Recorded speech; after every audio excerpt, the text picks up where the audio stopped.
There's a question from Sayyid Hassan on the YouTube. Assalamu alaikum, Dr.Zakir Naik. How are you? I am Sayyid Hassan from Hyderabad, India, civil engineer by profession. My question is one sheep ram is enough for one household for sacrifice?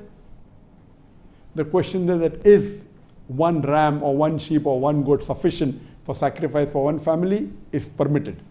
If you have the capacity and you want to sacrifice, very well, even sacrificing one goat or one sheep or one ram, and the Prophet did that, for the full family sufficient. If you have the capacity and if you are wealthy and if you want to give one goat or one sheep per person, even that is permissible.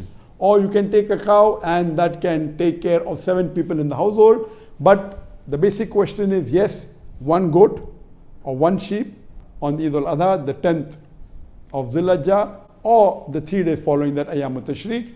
Any of these 4 days, preferable but natural is the first day on Eid. You can sacrifice one goat is sufficient for the complete family.